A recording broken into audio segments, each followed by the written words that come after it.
You are listening to ASCP Esty Talk, where we share insider tips, industry resources, and education for estheticians at every stage of the journey. Let's talk, because ASCP knows it's all about you. Hello and welcome to ASCP's Esty Talk. I'm your co-host, Maggie Staszcuk, and ASCP's Cosmetology Education Manager. And I'm Ella Cressman, licensed esthetician, certified organic formulator, ingredient junkie, and content contributor for Associated Skincare Professionals.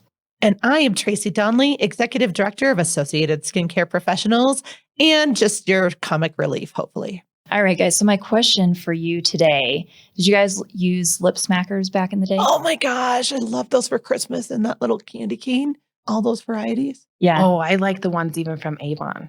Oh, Avon had lip smackers? Not the brand, but yeah, that's the flavored ones. And that's the one thing I would order. Orange Crush. Orange Crush. Dr. Yes. Pepper. Yes. Okay. I loved lip smackers. My absolute favorite. Loved it fruity, frosty, pink. That was my favorite. Oh, I don't think I ever had the frosty ones. Yeah, they had like a pink frost. Ooh, my mom would have been like, that's 80s. too much like lipstick. Yeah. So a little statistic here for you. According to Click Americana, Lip Smackers was dubbed the world's first flavored lip balm with basic flavors like, your cherry and strawberry. And in 1975, it expanded to name brand collaborations, teamed up with some of the biggest candy and soda brands like Dr. Pepper, Orange Crush, Tootsie Roll, just to name a few. So Lip Smackers, they're not the only cosmetic company to team up with what seems like opposite or unrelated brands. So we're going to go through some of a couple here, and then we're going to talk about it. What is it about makeup and food and these collaborations? So, Ella, if you want to flip through some of these with me, I'll let you go through the first one there. So Hip Dot Makeup has Marshmallow Peeps, Tapatio Hot Sauce, and Reese's inspired creation. Whoa. Yeah. Revolution Makeup teamed up with Fruity Pebbles. Yummy. And Sally Hansen and Mentos, Fresh and Full of Life.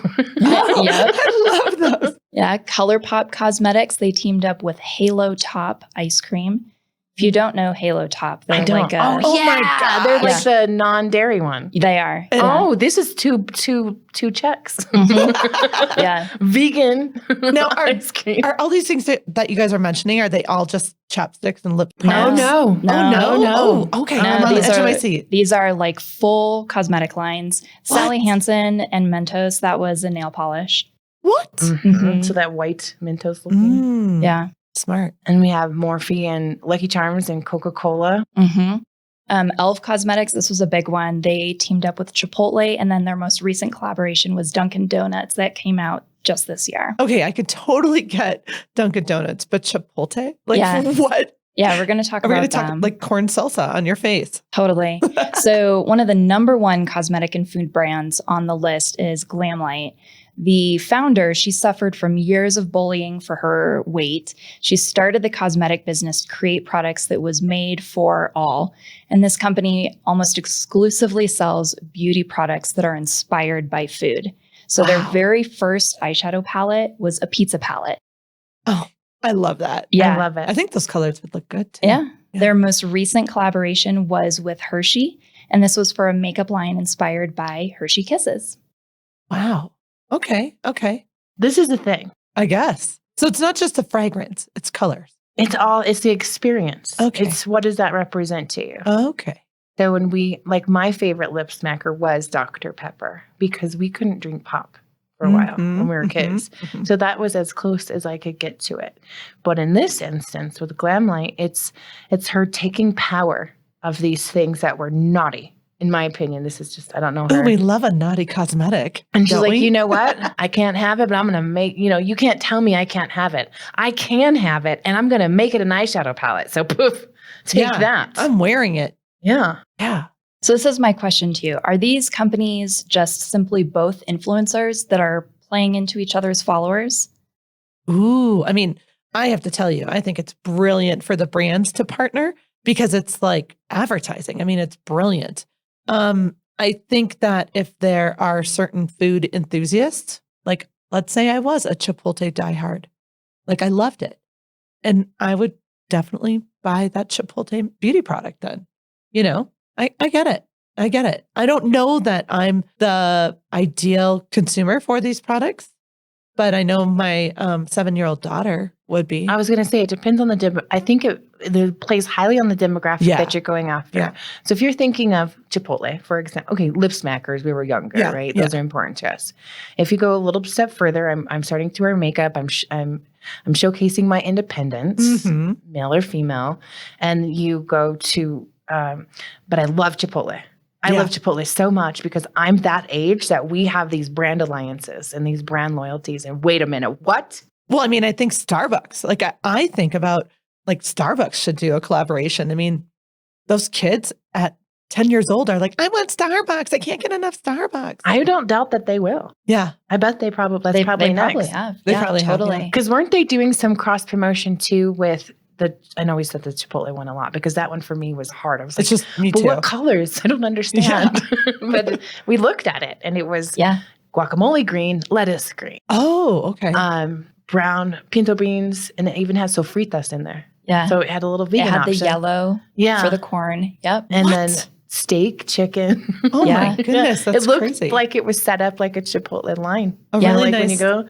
And it was really cool. Yeah. Well, let me explain how this came about. Do. So in 2019, e.l.f. was the largest marketing campaign on TikTok. And in fact, they were the only mass cosmetic company that really was doing anything on this platform as far as a cosmetic company was concerned. What was that a year again? 2019.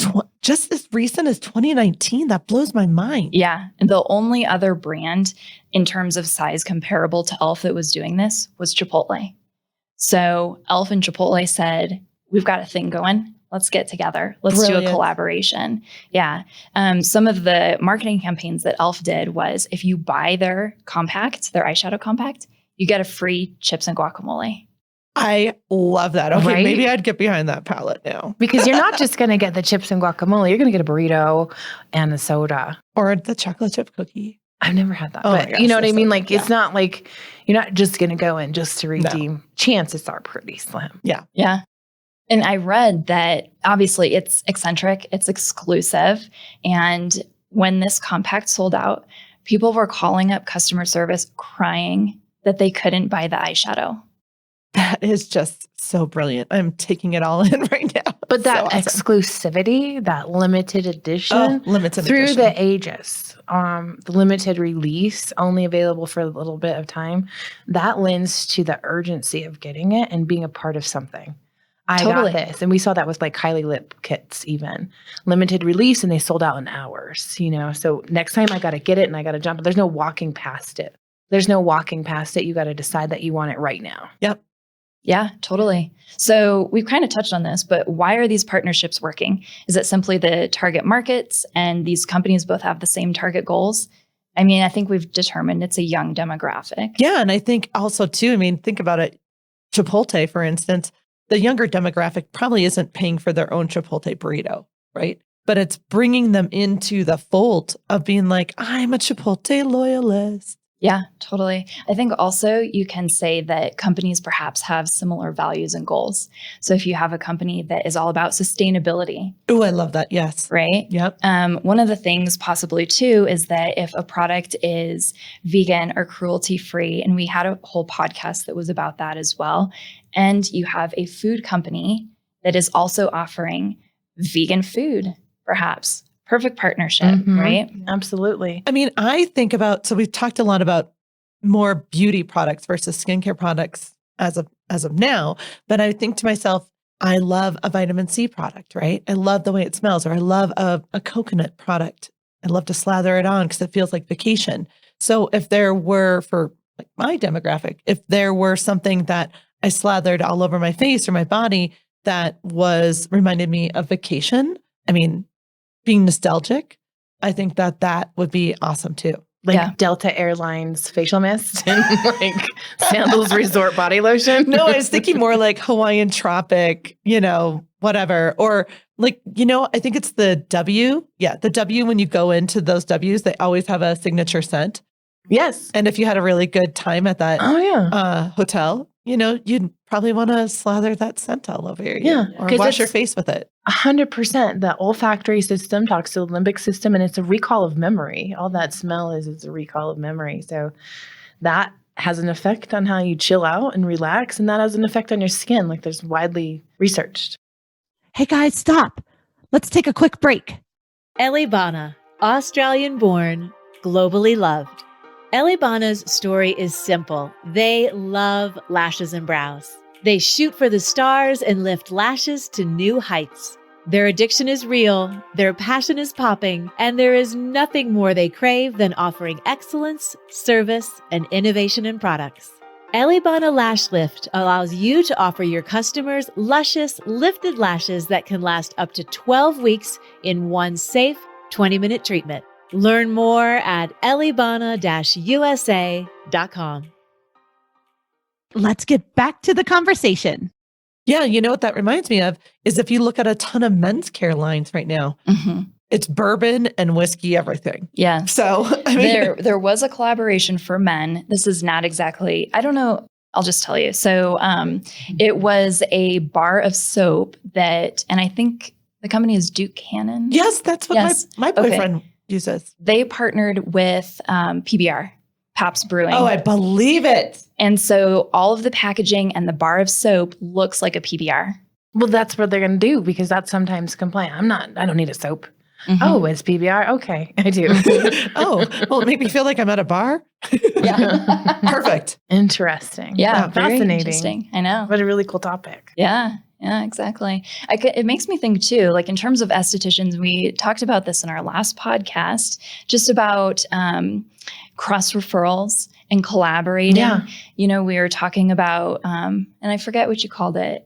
Was it you, Tracy, or Ella? Like a wellness coach. Yeah, if you're partnering with a wellness coach or A life nutritionist. coach, nutritionist, somewhat unrelated, but getting those cross referrals and building your business. Because you get their clients, they get your clients. Yeah. Well, what if you partnered with a bar?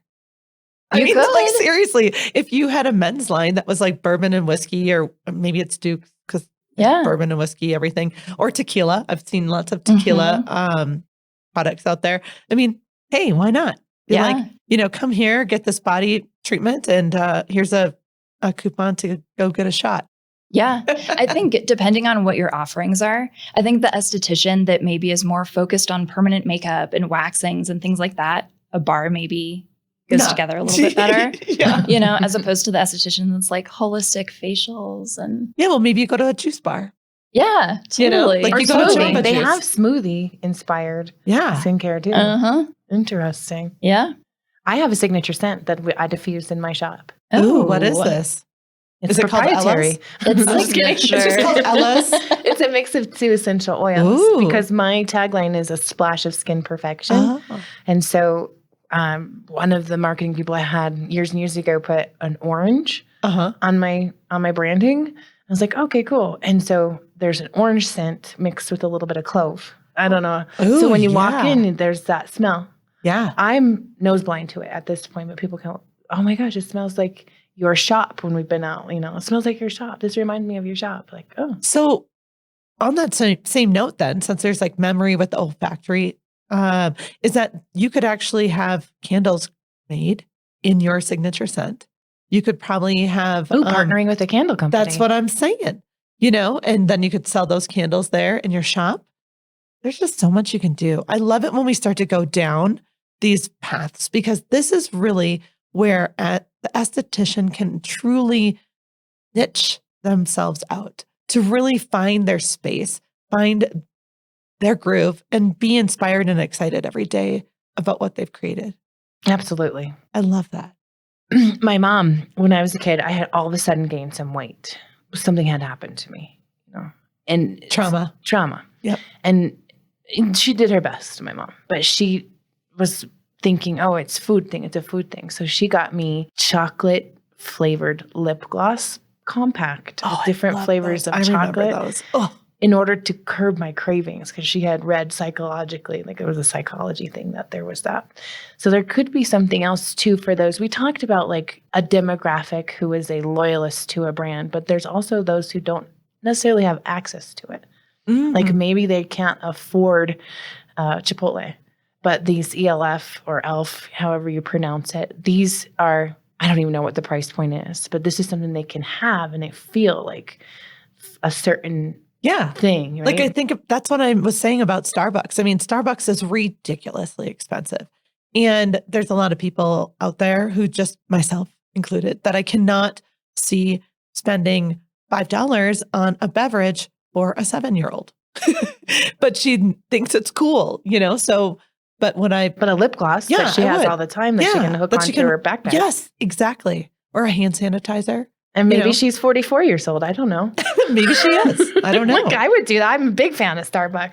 Honestly, if Starbucks had a skincare line that came out, like a hand lotion in Caramel Americano, caramel macchiato. I would have the caramel macchiato one. Vanilla. You're welcome, Starbucks. Go ahead and run with it. So something I just found out is that there is a Starbucks lip product.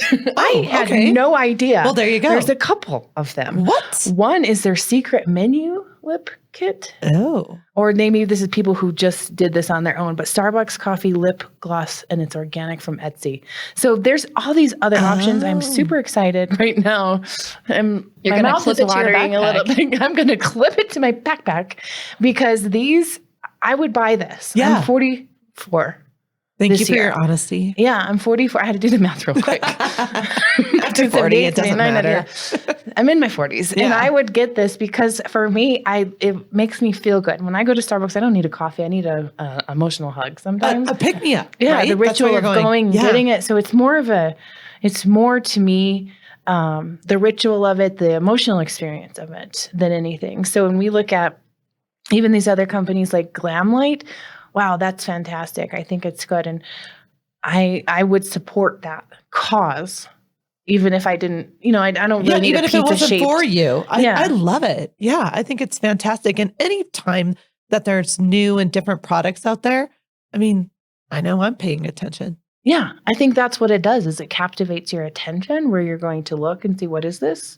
But first, because you're not expecting it. Right. Well, I might walk past e.l.f. displays all day long in Target and not even think to ever consider purchasing those products. But I see this brand that is so well known, right? And then I'm like, hey, what? Wait, why is that here?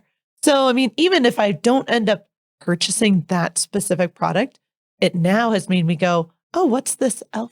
product? I think that's kind of a thing. Yeah. You totally said it. You walk past it in Target and you're like, oh, that $2 eyeshadow, I'm so not interested. Right. But then all of a sudden Dunkin' Donuts or Chipotle or Starbucks is paying attention to them. Now I'm paying attention. Yes. It's a follow. I'm telling you, it's follow the leader. Yeah. Tapatio. Yes. Who would have thought Tapatio? That sounds spicy. Tacos? Yes. Lip gloss? No. Mm-hmm. You know what I mean? Yeah. Yeah. It's like a lip plumper. Is it? Oh, is it? Is that what it is? Okay, Yeah, that it's a makes lip tons of gloss. sense. I would get it for a lip plumper because I'd be like, the spicier the lip plump, the more plumping you get. Yeah. So Well, you the thing with Tapatio is that they have a very cult following, and their perspective is people would carry this around in their purse, put it on everything, and they're like, all right, they probably need a lip balm too. I would do it. Capitalizing on it. Yeah. Love it. Yeah.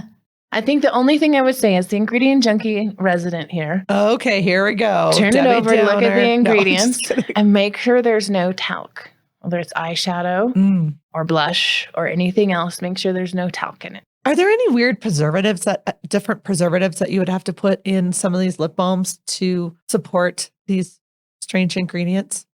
I don't know that it would be strange. It depends on what their actives are. So I'm assuming it's some kind of capsaicin. Right. For the lip plumping. Any kind of preservatives, I mean, there's all kinds, but potassium sorbate would be a good version versus some potentially like a paraben, like a methylparaben, for example. So you definitely want to, I mean, that's what we do. We're Read the conscientious label. about. And Read the that's the label. thing, I think, with some of these, you get so excited that you'd skip that step. So just don't forget that step. All right. Good to know. Now, listeners, we want to hear from you. Have you purchased a cosmetic brand and influencer collaboration? We want to hear all about it. Share with us on social media by commenting on our Instagram or Facebook posts, or by emailing getconnected@ascpskincare.com. Thank you for listening to ASCP Esty Talk, and for more information on this episode or ways to connect with Ella and myself, or to learn more about ASCP, check out the show notes. Thanks for joining us today. If you like what you hear and you want more, subscribe. If you want to belong to the only all-inclusive association for estheticians that includes professional liability insurance, education, industry insights, and an opportunity to spotlight your 6 skills, join at ascpskincare.com. Only $259 per year for all this goodness. ASCP knows it's all about you.